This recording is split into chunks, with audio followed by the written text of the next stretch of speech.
1990 toimusid kiriku ümberehitustööd. Ümberehituse projekteeris Friedrich Axel von Hoven.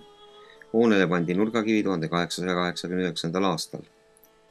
Ehitustöödega ei muudetud torni ilmet ja säilitati keskaegse kiriku müürid, kuid neogootistati võlvid ning lisati pikihoonele põiki tiivad ja koori idaküljele lõpmiku avara uue käärkambri ristimiskabeli näol.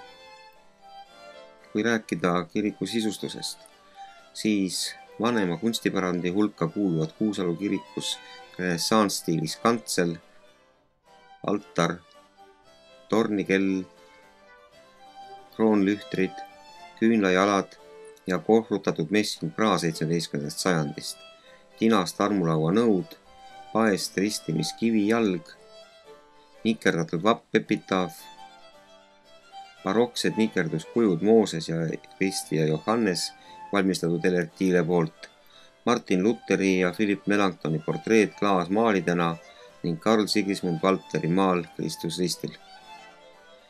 Kuusalu kiriku ukse ees asub väike Kuusalu kirikuaed. Sinna on maetud ümberkaudsete Kolga, Kodasoo, Jägala ja Valkla mõisate omanikud ja perekonnad.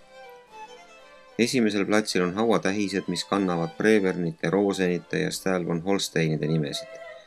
Haudu tähistavad graniidist hauaplaadid 19. sajandist ja malmplaadid.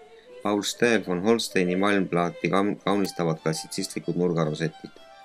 Teine hauaplats kuulub Valkla mõisa omanikele Rammidele. Kolmas matmisplats kuulub Kolga mõisa omanikele Stenbockidele. Kirikuaia lõunaküljel asub paekivist kabel, selle kõrval asub praegune õpetaja eluhoone, endine leerimaja ning idaküljel piirneb kirikuaed pastoraaditiigiga.